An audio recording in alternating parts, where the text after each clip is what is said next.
If you're going to Yellowstone for the first time, there are so many things to do. When we go somewhere, we have a little saying that we want to do the place properly. That means we want to see the top sites, because we hate it when we get home from a place and somebody says, hey, did you see this? So we didn't even know about that. So we want to help you have the best trip to Yellowstone by giving you the top things to do. At number 10 is Mount Washburn. This is the tallest peak in the park, and it's located between Tower and Canyon. We put it on here because it is the tallest peak.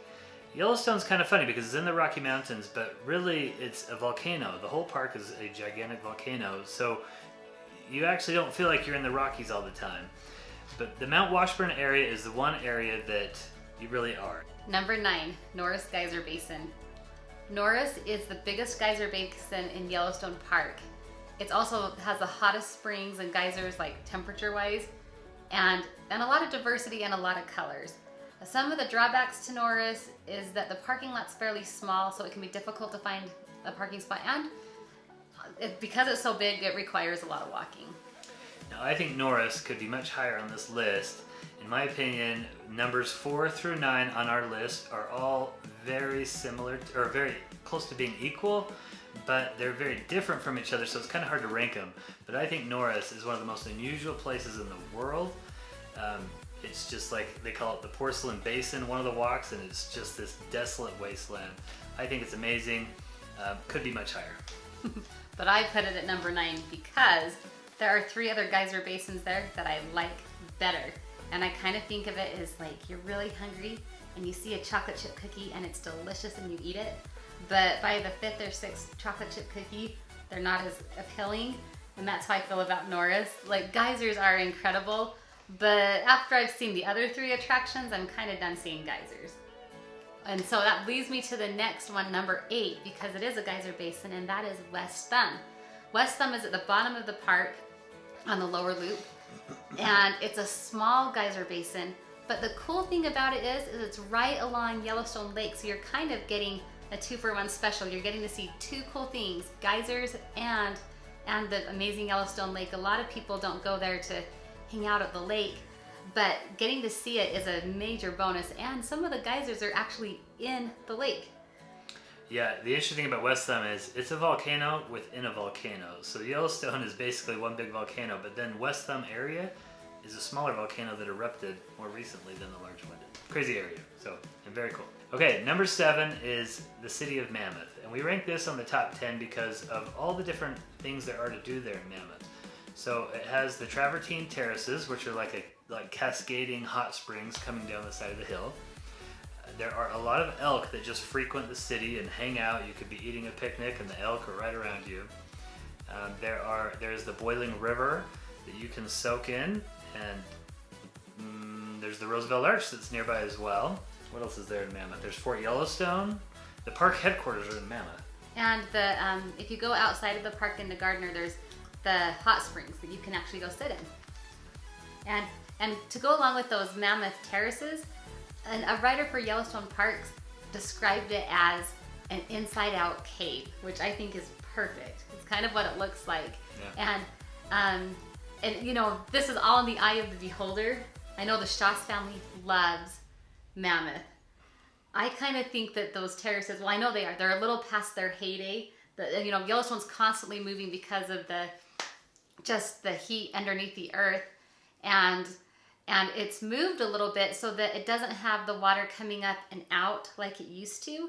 And so to me, it looks like it's a little dried up, but you won't see anything else like it in the park, and that's why it's on the list. So before we move on to number 6 and number 5, I wanted to make a little caveat for you on these 2. All of our other things we mentioned on this list are guarantees. You go to Mammoth, you're gonna see the terraces. You go to West Thumb, you're gonna see the geysers there. Like, guaranteed you're going to see these. These next 2 involve animals, which is one of the most magical things about going to Yellowstone, but it's not always a guarantee. You know, what we did is we put these down as number 5 and 6 because if you do get to see an animal like a grizzly or wolf, even seeing bison is pretty cool. And if you get to see one of those special animals, that's what you're going to remember from your vacation. And so you have to give yourself that opportunity to have that experience. And that's why these are right in the middle of our top 10 list. Number 6 is LAMAR Valley. This is off of the main Grand Loop Road, so it's a little out of the way, but it has the best shot for seeing wildlife there, and really grizzlies and wolves are what people go to LAMAR Valley to see. And so people really just love LAMAR Valley. It's the biggest valley, it's got the most wildlife in it. I mean, people move out west to go watch the wolves in LAMAR Valley. It's huge, but it's a little harder to get to, which is why we put it 6, and then we put HAYDEN Valley at number 5, because HAYDEN Valley is right on the main Grand Loop Road. It's right by the Grand Canyon of the Yellowstone, and it also has plenty of bison and elk, and there are a lot of grizzly sightings there as well. Fewer wolf sightings there, but it's a wonderful little valley to drive through. It really is a gorgeous drive, and it's right there on the road, so that's why we ranked it just a little higher. It's more convenient. All right, number 4 is the brink of the Upper Falls. Yellowstone actually has quite a few waterfalls in it, and you know, some could say, how are you ranking a waterfall so high? But I've never seen a waterfall experience like this one because, first of all, it's very easy to get to it. You only have to walk like 0.2 miles to get down to the brink. So you're standing, like looking over, watching the water flow off the edge. And it's not just a narrow waterfall, it's wide and it's loud and it's powerful. And it's just cool to just sit there and watch it.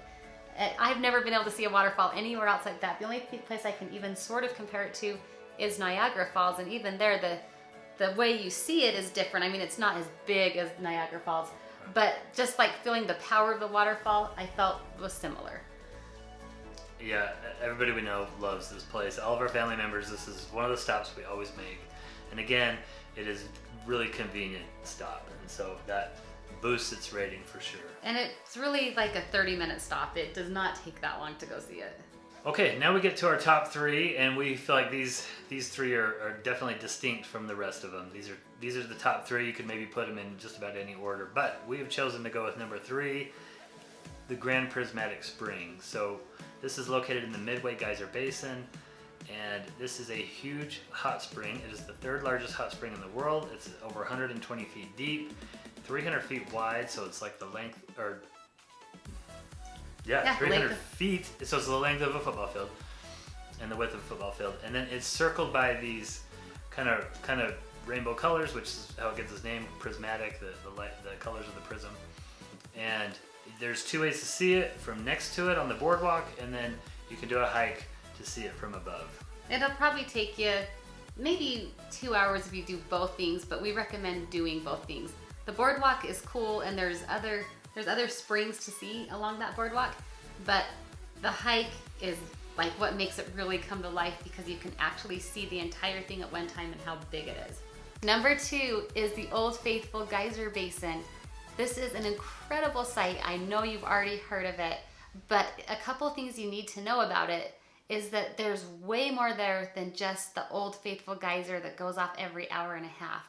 There's actually 4 or 5 predictable geysers right along that basin that you can see, and all you have to do is go to the ranger station or even look it up on an app, and it'll give you ideas of when the other geysers are predicted to go off. And so you really have a great chance of seeing 2 or 3 geysers erupt just at Old Faithful. Also, it's home to the Old Faithful Inn, which is the largest log structure in the world. So it's just an incredibly cool place. And then one last thing you can see there is the Morning Glory hot spring at the very end. So lots of things to do there. You want to plan on spending half a day there to see everything, but I mean, you will definitely have done geysers properly if you hit the Old Faithful Geyser Basin. Yeah, some people will say Old Faithful is a little lame or overrated.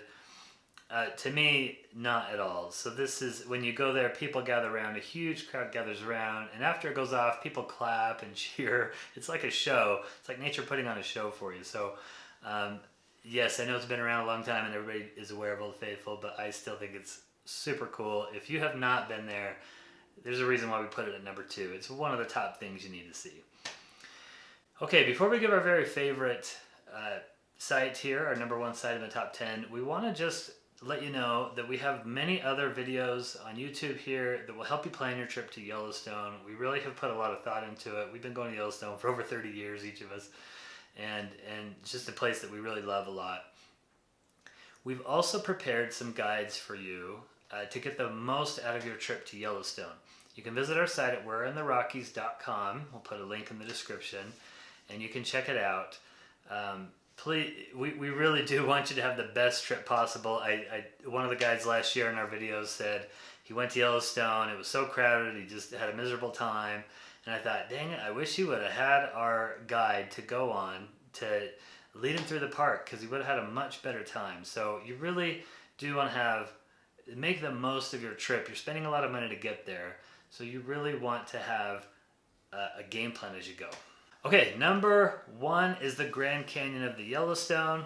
This is such a special place to so many people. This, of course, is where Yellowstone gets its name, because this canyon has yellow rock walls. It's unlike any place you'll ever see. The canyon is about 1,000 feet deep. It has a waterfall that you're looking at. If you go, the top viewpoints to see it are Artist Point is actually the number 1 viewpoint. If you go to Artist Point, you can see the straight shot of the Grand Canyon with the waterfall there. I've done a whole video on this that's about a half hour long about the history behind the Grand Canyon and the stories behind it. Really, this is just such a cool place that this is number 1. You got to check it out. And it's so accessible. There's multiple areas in the park to do it, but from Artist Point, you're literally walking 0.2 miles there and back to the lookout.